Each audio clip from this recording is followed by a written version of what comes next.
Coming in at number 10, Scar is a rug in Hercules. Nobody likes Scar. The oddly British brother of King Mufasa who ends up conspiring to murder him is just, you know, a bit of a douchebag. Scar is a bad lion. I categorically don't agree with hunting animals, and I find decorating with death a bit morbid, but it happens, and some people have, say, moose heads on plaques on their wall, or polar bears or lions turned into rugs. Anyway, in The Lion King, sassy old Zazu says that Scar would make a very handsome rug, and, well, it seems he did. At the end of Hercules' Zero to Hero sing-song, he dances with a lion pelt, which he then throws on the ground in style of a rug. Have a little look. Looks a lot like Scar, doesn't it? Dead, skinned Scar. Honestly, maybe in this lion's case, he got what was coming. Coming in at number 9, we have Clayton's corpse in Tarzan. I knew that Clayton died in Tarzan, but I never realized that his dead body flashed before my young eyes. So Tarzan and Clayton fight, but unfortunately for Clayton, he takes a few wrong moves and ends up falling into vines. A long drop and a scream was enough for me to realize that someone had died in Disney, although realistically I guess something could have saved him. But no,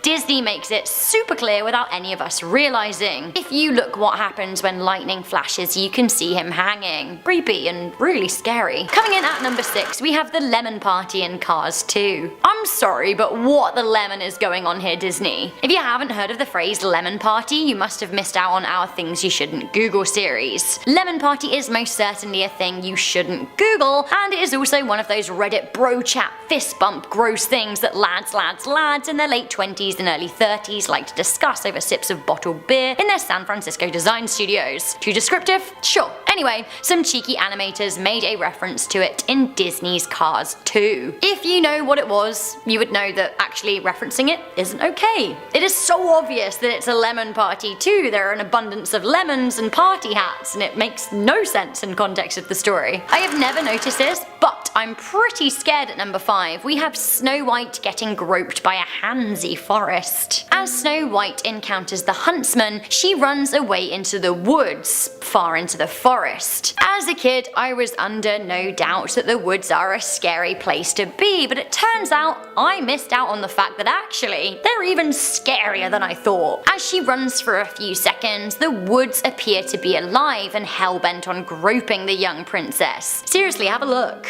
The branches have fingers, and creepy, spindly, gropey fingers at that. Honestly, how terrifying and non-consensual. Not okay, Disney. Coming into number 4, we have the muses are the haunted heads. Okay, we're back to Hercules. I love Hercules. Hercules and Disneyland share a scary little Easter egg between them. As the muses sing with Meg in I Won't Say I'm in Love, they line up like this. Have a look. This turns out to be exactly how the head statues are situated in the Haunted Mansion attraction in the Disneylands. What is Disney trying to tell us? I have to say, Hercules is one of my favourite Disney movies, and the Haunted Mansion is one of my favourite Disneyland rides, so... Coming into number 3, we have Jack Skellington in The Princess and the Frog. I love Jack Skellington, but he is a scary dude. Undoubtedly, he is the Pumpkin King of Halloween Town, a scary town filled with the macabre where children throw heads instead of snowballs and the whole place is an absolute scream. Yes, we know that he is lovable if a little chaotic, but I honestly would be scared to see him lurking in the shadows. And it seems that this is exactly what he's doing in The Princess and the Frog. Have a look at that shadow there. To me, it looks a lot like the spooky Pumpkin King, does it not? Coming into number 2, we have skulls in Gaston's eyes. Gaston is gas gone after his fight with the Beast. He has nobody to blame but himself either. He is the worst from the very beginning. At the end, he breaks into the Beast's home, shoots him, and stabs him. He is not a gracious loser. There is no way that he could have survived the fall from those turrets to the ground, but in any case, if we were amid any confusion, Disney pops in a scary, morbid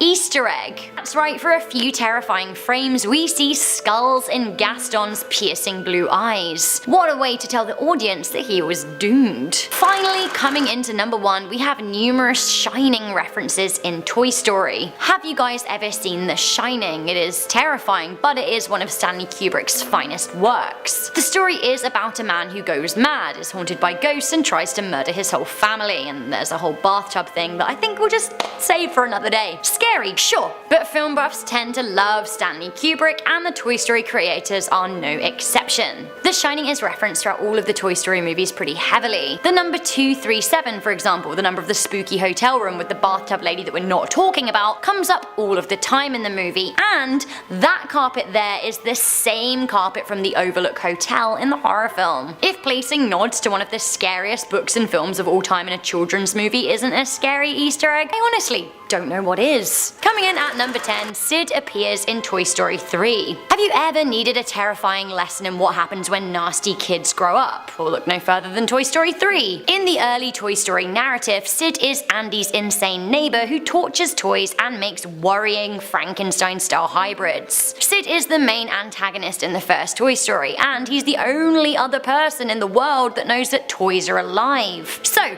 what happened to sick old Sid when he grew up? We'll have a look. How can we tell it's him? Well, the major clue is his t-shirt, which is exactly the same. While Andy is going off to college, Sid is picking up garbage. Although we have to say, it is an honourable job, someone has to do it. Not all people work in refuse are evil toy torturers. Coming into number 8, has anyone ever noticed Jafar in Hercules? Recognise this beggar who makes an appearance in Hercules. It looks a lot like Jafar does, and he's in the prison cell with Aladdin. It actually likely is him. There's a theory that actually it was Hades who gave Jafar his powers. This theory and the scary Easter egg in question are seemingly confirmed in a TV episode of Hercules, Hercules and the Arabian Night. In this episode, Hades and Jafar meet and scheme to destroy both Hercules and Aladdin. Perhaps the beggar we see in Hercules is a warning sign of the trouble to come. Coming in at number 7, we have the Illuminati in DuckTales. There are not one but two symbols of the Illuminati in DuckTales. This list doesn't have to all be movies, does it? No siree. DuckTales was a TV show, and actually I used to love it, but was it secretly indoctrinating me, swaying me towards the Illuminati? Like, maybe. In one episode, Scrooge McDuck visits a doctor to cure a sickness that weirdly seems to only affect cashiers, bankers and millionaires. Rightio then. In the background you can spot an eye chart with weird letters on it. At one point the letters clearly read, "Ask about Illuminati." In another episode that I believe is called The Treasure of the Lost Lamp, the gang are travelling across a desert. Scrooge trips over a pyramid that has the Illuminati eye symbol on it.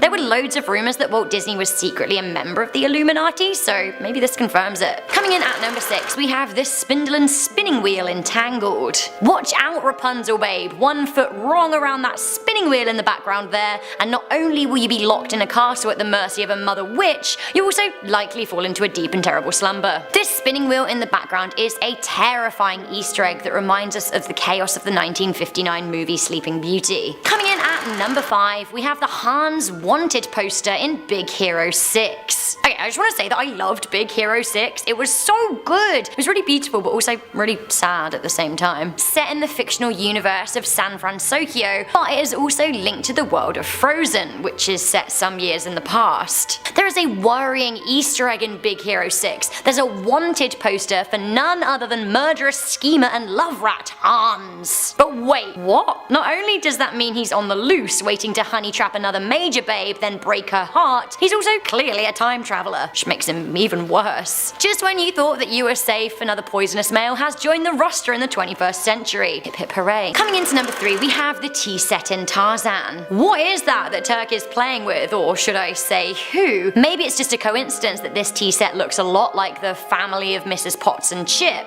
But then wait, let's look a little bit closer. Isn't that a chip in the teacup? Right, well we know that Disney doesn't do things by mistake. There is a theory that suggests that Jane is actually a descendant of Belle and the Beast. In fact, if you look at her, she kind of has Belle's features, but the Beast's piercing blue eyes. But like, we know that the characters in Beauty and the Beast turned into all of the objects, and then when the spell was broken they turned back into themselves, so what exactly is going on here? Are these the vacant bodies of the lovable Mrs. Potts and happy-go-lucky Chip? I need answers. Coming into number 2, we have Sully's skin. In a post-movie credit roll scene in Monsters Inc., Randall, the creepy monster, explains to Sully why he hates humans. He said, "I've heard humans skin monsters and make toilet seat covers out of their fur." Sully's like, "You know what babe, that is nonsense," and sure. But it turns out that this might actually be true, and that none other than our favourite monster Sully may have met a terrible fate. In Pixar's short Partysaurus Rex, we see a very suspicious looking toilet seat cover. Like, can it be? No.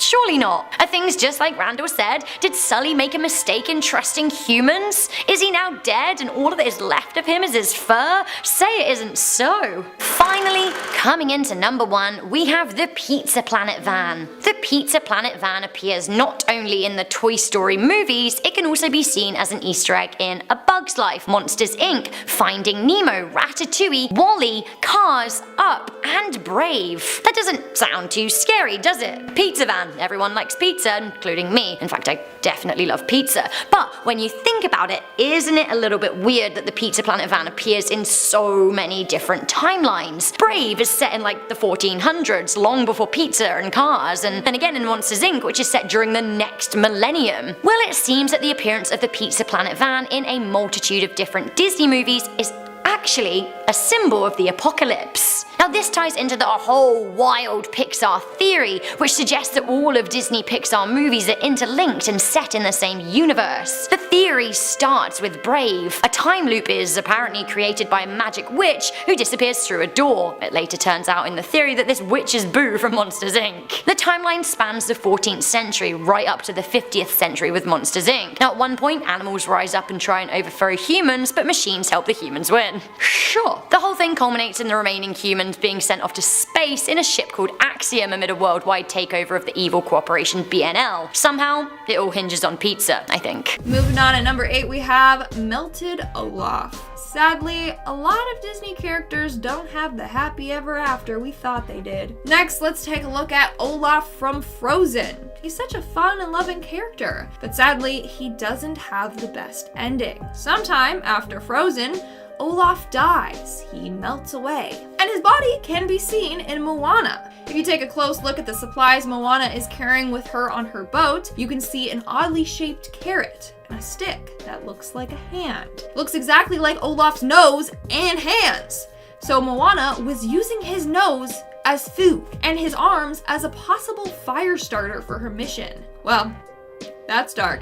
In our 7th spot, we have Finding Nemo. Again, for this next Easter egg, let's take a look at the tearjerker of a movie, Brother Bear. For real, if this movie didn't make you cry, then you're a monster, or your heart is made out of ice. Anyways, in one scene when the character is salmon fishing, we can see Nemo among the group of salmon that's about to be caught and eaten.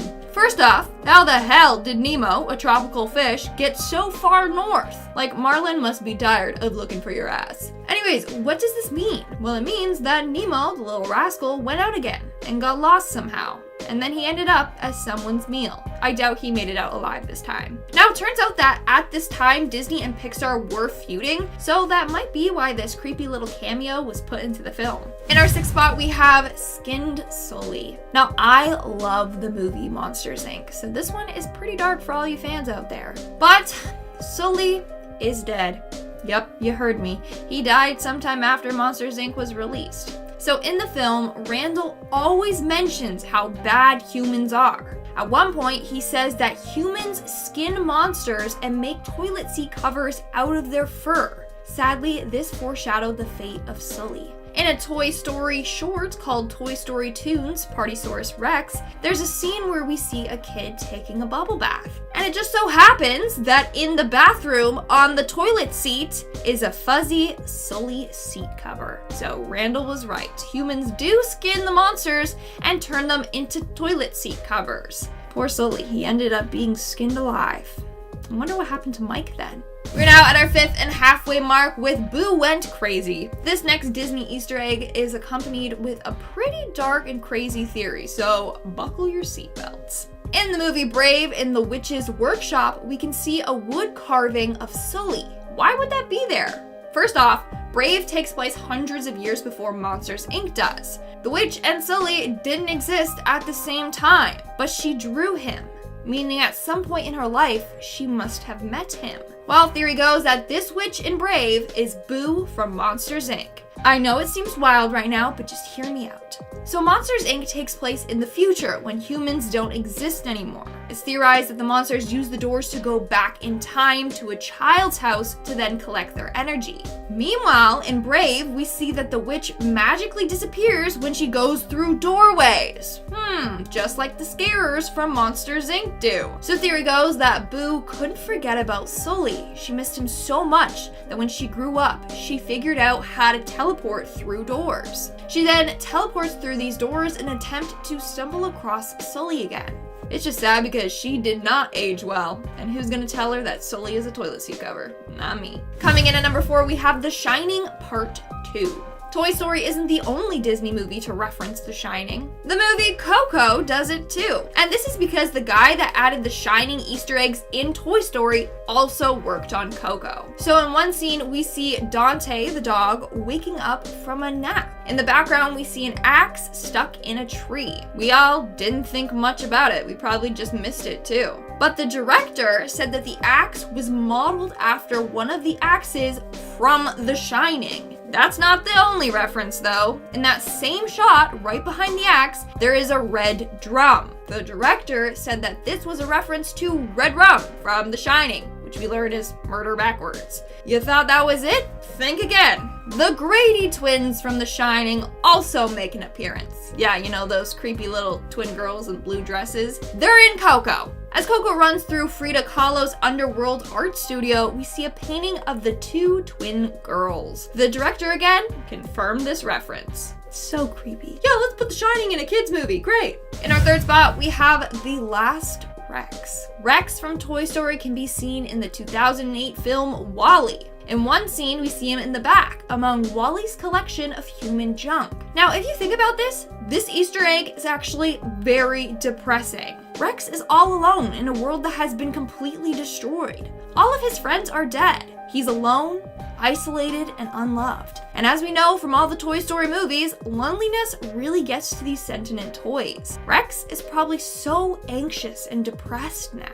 Moving on to number 2, we have Herbie Fully Drowned. Speaking of sentient things, our favorite car Herbie from Herbie Fully Loaded has died. This car has made a cameo in a number of Disney movies, but sadly, his time has come to an end. In Finding Dory, there's a scene where we see Herbie at the bottom of the ocean. He's badly decayed and covered in moss, meaning he's been down there for quite some time. Now, I don't know if Lindsay Lohan pushed the car into the ocean or what, but we all know that cars and oceans, or large bodies of water, don't mix. So sadly, his time has come to an end. And in our number 1 spot, we have The Three Little Pigs. Disney is sick for this next Easter egg. So for this one, let's jump back in time and take a look at Disney's animated short, The Three Little Pigs. In one scene, we see the pigs singing and dancing in one of their homes. But beside them, in the back, is a framed picture of sausages. As we all know, sausages are made out of pig.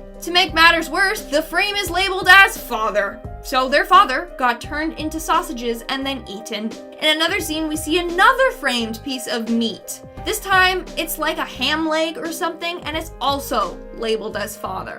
So the Three Little Pigs' father was killed, hacked up, and sold as different meat items. Like, that is so twisted and sick. Starting off this countdown, we have Dumbo's father. Who doesn't love Dumbo, the cute little elephant with big ears? Now, did you know that the story of Dumbo was loosely based off of a real elephant?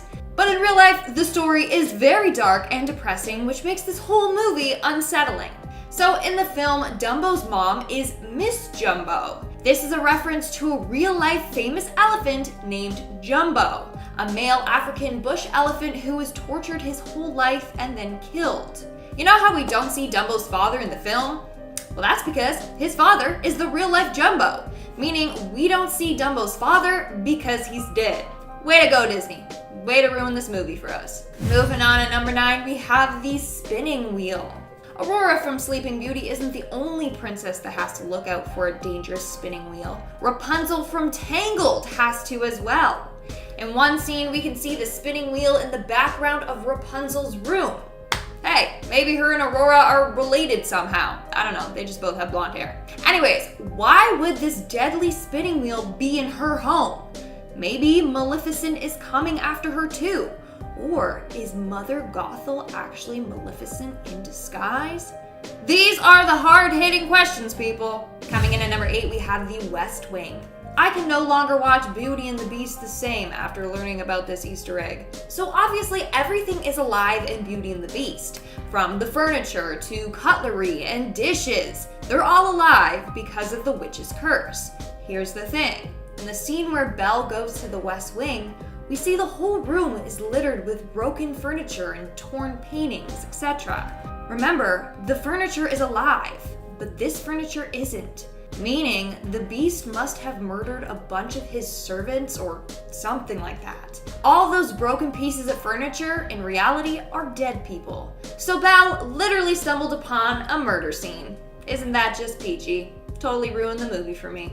Coming in at number 7, we have Bambi's mom. Bambi had one of the saddest opening scenes. Like, don't even get me started. If you haven't seen the movie, spoiler alert, Bambi's mom gets killed by a hunter. Fans have pointed out that Disney repeated this exact scene with Bambi's mom in the movie The Jungle Book. You know, just to add salt to our already hurt wounds. So in the film, we see Shere Khan stalking a deer. The deer looks an awful lot like Bambi's mom and even has the same mannerisms. People were like, really Disney, you're putting us through that all over again? That's messed up.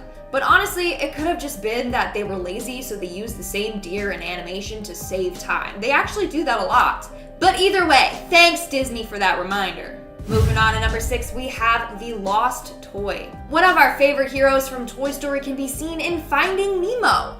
That is Buzz Lightyear himself. In the movie, when we see the dentist's waiting room, you can see Buzz Lightyear laying on the floor there. Buzz is still a sentient being. He's got thoughts and feelings. I bet he doesn't like being handled by a bunch of germy little kids daily. Plus, he's separated from all his friends. That's gotta be hard for him. I wonder how he winded up in that situation. Let's just blame Andy's mom. Like, she seems to be the true villain of Toy Story. You know, so she probably has something to do with it. We're now at our 5th and halfway mark with Sherlock Holmes. Did you know that Disney used real audio of a dead person in one of their movies? I'm not lying, it's true. So there's a scene in Basil the Great Mouse Detective where we see the shadows of Sherlock Holmes and Dr. Watson. In this scene, they used audio from actor Basil Rathbone. He was well known for his role of Sherlock Holmes himself. Just one thing, Rathbone had been dead for 20 years at the time of the movie's release. He had no say of his voice being used in this film. And when you think of it, using a dead actor's voice is kinda creepy, don't you think? I don't know, a lot of people were mad at Disney for doing this and just found it weird and wrong. Moving on to number 4, we have Pinocchio. Hate to break it to you, but Pinocchio did not have a happily ever after like we all thought he did. This dude wasn't grateful anyway. Like, poor old Geppetto, sold his soul for his son. And what does Pinocchio do to him? Run off and abandon his new father and then cause them both to be eaten by a whale and almost get killed. I'm just salty, okay? Anyways, years later, Pinocchio is dead and is no longer a real boy. This is proven during the 2010 film Tangled. During the big I Have a Dream musical number at the pub, you can see Pinocchio's lifeless body chilling in the rafters. He's laying there motionless, making it seem like he's back to being a puppet. It's actually quite eerie. And also that means that poor Geppetto lost his son again. I wonder what mess Pinocchio got himself into this time to wind up dead and hung from the rafters. Coming in at number 3, we have the Haunted Mansion ride. So let's take a break from talking about Disney movies and let's talk about the attraction. In particular, let's talk about the Haunted Mansion ride. This ride has a number of creepy Easter eggs. For example, outside of the ride, there's a hearse used as decoration. Well, guess what? Apparently, that hearse was once used to carry the corpse of a 19th century man and religious leader, Brigham Young. So yeah, it was once used for a real dead body. Then inside of the ride, near the loading zones, there's a portrait of an old widow by her husband's grave. This is a depiction of a real person as well. So it just makes the ride that much more creepier. Moving on to number 2, we have the Hyenas. I think Disney needs to think twice before adding certain Easter eggs into their films, especially this one. So let's take a look at The Lion King, shall we? During one of the final scenes in the movie, we see all the bloodthirsty hyenas looking down on Simba. In the background, we can see the silhouette of a Scottish Terrier. It's none other than Jock from Lady and the Tramp. Now, I don't know about you, but hungry hyenas and dogs don't mix. So one can assume that Jock was probably held captive by them and then eaten. As a dog lover myself, that's a pretty disturbing Easter egg if you ask me. And in our number one spot today, we have the Disney moms. This has to be one of the most sickening Easter eggs on this list. So I don't know if you've noticed, but a lot of the characters in Disney movies are lacking mothers. Like Belle, Ariel, Jasmine, they don't have moms. Bambi's mom gets killed, Simba's mom dies, you get it. Well, this was done purposefully by Walt Disney himself. It's because he blamed himself for the death of his own mom. After the success of Snow White, he bought his parents a home as a gift. Sadly, due to a gas leak from the furnace, his mother died of asphyxiation. His father almost didn't make it. Since he was the one that bought his parents the home, he thinks her death is his fault. He felt so guilty that he couldn't even bring himself to put mother figures in his own movies. That is so sad and dark. Number 10, West Cutting. It's almost as if they wanted fans of the film to hunt them down and host a barbecue outside in the parking lot. In both Toy Story 2 and 3, their old address of 1001 West Cutting is tucked away where you'd least expect it. In Toy Story 2, there's an ad for Al's Toy Barn and the address is 1001 West Cutting, and then in Toy Story 3, there was a sign above Andy's door that says the same thing. We get it! We know where you live now, except they have since moved to Emeryville, and we know that because they have a reference to that in other films like Cars. I wonder if the studio has ever worried about people figuring this out and storming the castle to show their love. I'm pretty sure they'd welcome it. They'd be like, ah, cool, you found us. Here's the golden ticket. We're gonna put you in the next film. That'd be cute. Number 9, AI spiders. Animation in itself is like a painstaking process. Having to draw intricate lines, layers of animation with subtle changes is a tedious process. Pixar didn't want to add any more stress to the team by having to create intricate little cobwebs in the corners of one of their scenes. But what they did to solve the problem is kind of terrifying. Technical director Hosuke Chang created AI spiders that were designed to weave the webs just like real spiders. All the animators had to do was tell the spiders where they wanted the webs to be, and off they'd scatter. Without the spiders, it would have taken animators several months to create the webs because they'd have to do one strand at a time. So whenever you watch the film, keep an eye out for cobwebs and remember that they were created by real computer spiders. Does that make it kind of terrifying? Yes. Incredible? Absolutely. Number 8, the new Buzz. The amount of thought that goes into every Pixar film is one of the biggest reasons as to why the Toy Story series is just that good. They don't miss a thing. When Woody is first introduced to Buzz in the first movie, by way of the angle, we know that Woody isn't exactly buzzed to see a new toy join the group. After all, that is the whole point of the first movie. So Pixar knew this shot would be important later when they introduced Buzz to a newer version of his toy self. Buzz then goes on to personify the internal battle of what we all endure within ourselves, against the person we want to be and the person we are. Can we be better? Or is the battle simply about realizing that we, with our peeling labels and scuffed plastic armor, have always been enough? Number 7, Clue. This next one is scary brilliant. This is honestly going to change the way I watch Pixar films going forward. I've never seen this one, so this one was so fun to hear about. Seriously, like I was sitting in my chair and guffawed when I saw this. During this scene, in Toy Story 2, when Ham is laying out the mission for tracking down Woody, he is standing on one of the best Easter eggs ever. Of course, Ham uses the board game Clue to discuss a detective mission that will put these toys to the test.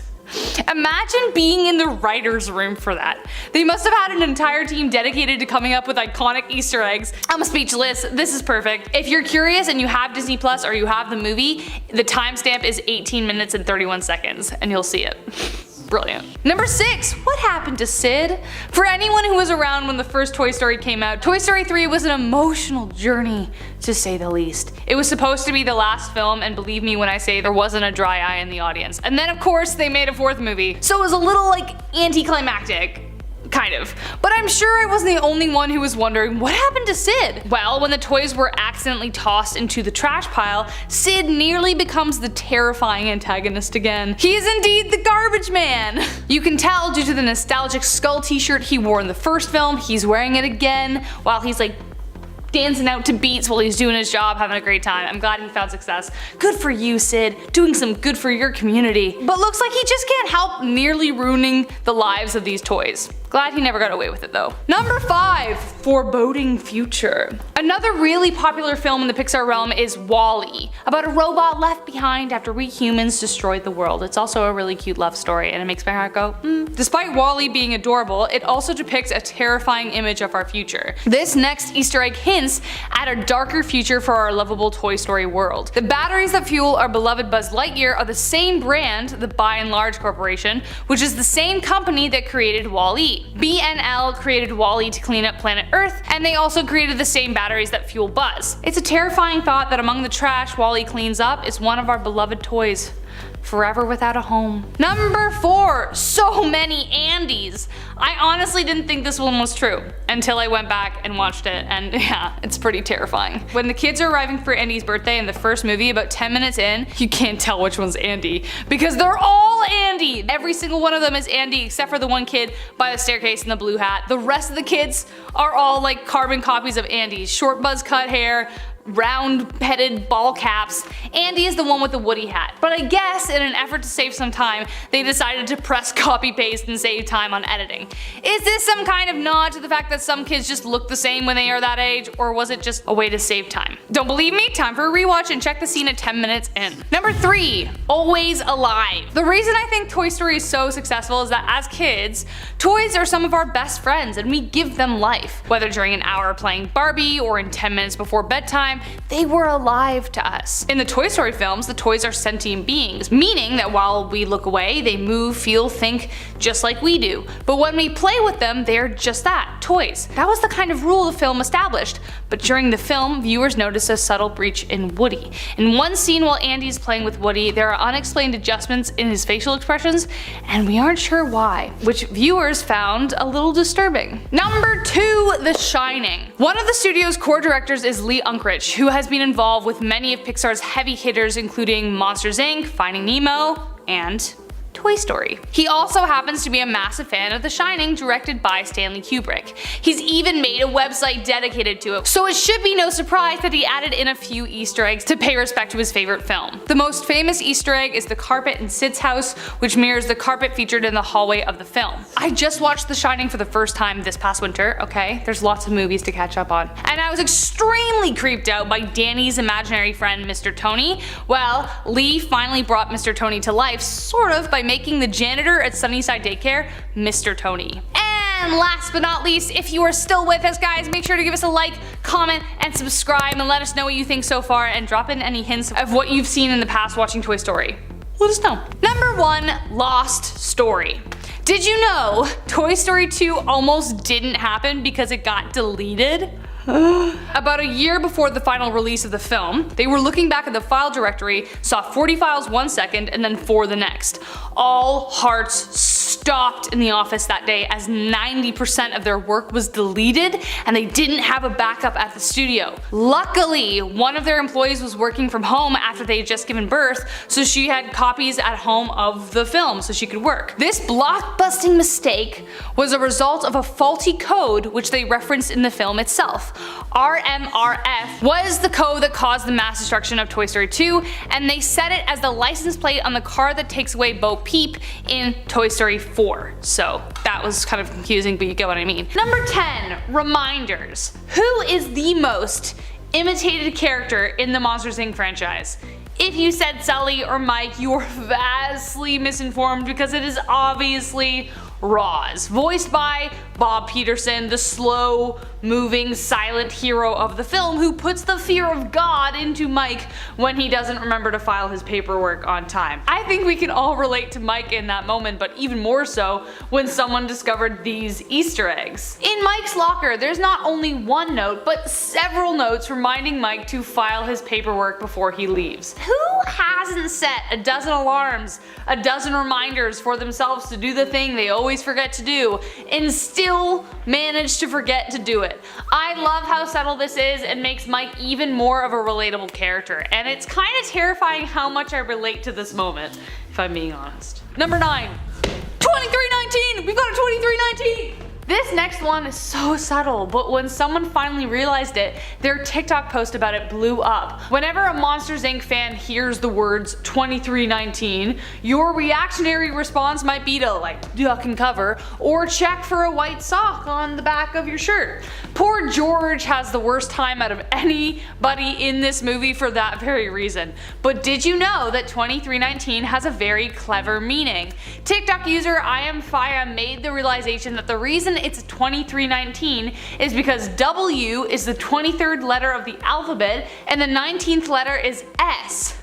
WS, which translates to white sock. Very, very clever. You got us. Number 8. Finding Nemo. Another incredibly popular Pixar film was of course Finding Nemo. The story of a father and his friend Dory trying to track down his son Nemo across the great wide ocean. But interestingly enough, Finding Nemo was released in 2003 while Monsters Inc. was released in 2001. But if you look carefully in the Monsters Inc. film, you will spot the very first version of Finding Nemo in a kind of like Where's Waldo situation. Boo hands a toy version of Marlin to Sully close to the end of the movie when he's trying to leave. It's about 1 hour, 18 and 43 seconds in to be exact. So yes, I totally double checked this. I had Disney Plus again in the corner because of course. A clownfish also appears at the sushi restaurant on a painting behind the octopus chef while he's doing his thing. So yeah, that's right. They set up Easter eggs for their next project before anyone would even pick up on the details because they planned so far ahead. Mad respect, man. Mad respect. Number 7. Toys in the story. They've predicted the future, but of course Pixar continues to celebrate the past and where they came from. The Toy Story franchise is arguably one of their strongest series of films they've ever made. So any opportunity they have to add in a secret reference here and there, they are going to take it. If you are a Toy Story fan, you may have spotted Andy's wallpaper as one of the screens Randall camouflages behind before he begins his work, or at the end you might have spotted Boo picking up our favorite cowgirl Jessie and handing her to Sully right before she hands the Marlin over. But that is not all, because number 6. Sid's room. Moving on to number 6, we have a secret reference to Sid in Toy Story. Speaking of Toy Story references, this next one blows my mind! At 15 minutes 54 seconds in, make sure to pause, like really quickly. I had to do it as soon as I could. You know the scene where the one monster gets scared by one of the kids he visits? Well, guess who that kid was? Sid. The evidence at the time mentioned, you can see a Paul Bunyan poster on the wall behind the door, which is exactly the same poster that Sid had in his room in Toy Story. Coincidence? I think not. Pixar does everything for a reason. Of course they would make that reference because honestly, what kid would be scary enough to scare a scare monster? Answer: Sid. Number 5. When Mike Met Sully. When Harry Met Sally is one of my favorite films. I love it so much. I watch it every year around New Year's because, you know, that last scene. Billy Crystal, Meg Ryan, Carrie Fisher, witty dialogue, a fantastic cafe scene, all wrapped up in an incredible love story. Like what more could you want? Famous comedian Billy Crystal is the voice behind Mike Wazowski, and the Pixar animators were obviously a huge fan of his work, and especially this movie since they made a reference to it in the film. Billy does a hilarious segment in When Harry Met Sally called The White Man's Overbite, which makes its appearance in the film. After Mike does his first comedy routine at the end of the film, he comes out and does a little dance, all while doing The White Man's Overbite. So, classic little nod there. Number 4. The Pixar staff. It would be pretty cool to see your name in the credits of a Pixar movie, but what about in the actual film? When Pixar is looking to fill in some blank spots, they don't just pick something random. If there is a way to celebrate their team and company, they take it. In the scare hall in the film, there's a massive chart that shows the arrangement of the best scares in the biz. Well, it turns out that most of those names are actual employees at Pixar. Joe Ramft and Bud Lucky were story artists, Jonas Rivera worked in the art department, Bob Peterson voiced Roz and worked on the story, Bob Pauls was the production designer, and Daniel Gerson, of course, wrote the screenplay, so some cute little nods there. Considering how vast and intricate the world of Pixar has become, I think it's time they had like their own theme park. Like, I know there's stuff at Disneyland, but they need their own. Like, they need their own country of just Pixar life. Let us know in the comments if you think that's a good idea, and also while you're there, give us a like, comment, subscribe, you know, let us know you like us. The last three of the list. Number 3, the trailer park. At the end of the film, while Sully, Boo, Mike, and Randall are traversing across the closet door galaxy, we come across this very familiar trailer. Have you figured out where you've seen it before? Well, if you're a massive fan of A Bug's Life, then it will be easy to spot. This rundown trailer makes an even further rusted appearance in A Bug's Life. But that's not all. Look beside it. Looks like we have figured out who might be the pizza truck driver from Toy Story, because parked right beside it is, you guessed it, the Toy Story pizza truck. The attention to detail is astounding. Number 2, Hidden City Cafe. For viewers watching Monsters Inc. for the first time or second time, your attention will probably be on the main characters, as they should be. But for Pixar animators, there are 100 details that mean 10 times more to them than we will ever realize. Hidden City Cafe was the birthplace of many of Pixar's most popular films like A Bug's Life, Finding Nemo, WALL-E, and of course Monsters Inc. Andrew Stanton, John Lasseter, Pete Docter, and Joe Ranft, RIP, used to go there for lunch to gather and outline ideas for the next big thing. The cafe even collected Pixar memorabilia and decorated their space with it. It used to be right around the corner from the original Pixar headquarters, but sadly the cafe has since closed. But Pixar found a way to honor this place forever by featuring it in their films. Sometimes it's written on a small license plate, but the largest reference is in Monsters Inc. when Sully and Mike walk past it. There's a little monster sweeping up after some customers. These films are literally dripping with nostalgia, and the love that goes into them is endless. And last but not least, the real name. There is a huge reason as to why this is number 1. I found this out while researching this list, shared it with our team, and that blew all their minds. Didn't it ever bother you that we never found out Boo's real name? Well, joke's on you because it's in there. It just turns out Boo was the only one who knew it. In the scene where Boo is drawing, there's a name written on one of the papers and it says Mary. Boo's name is Mary Gibbs. It was first revealed more obviously in a book that was based on the film that her real name is Mary Gibbs. But the shock doesn't end there. Mary Gibbs is the actual name of the voice actress who played her in the film. So just like, circle of life. So perfect. I love that.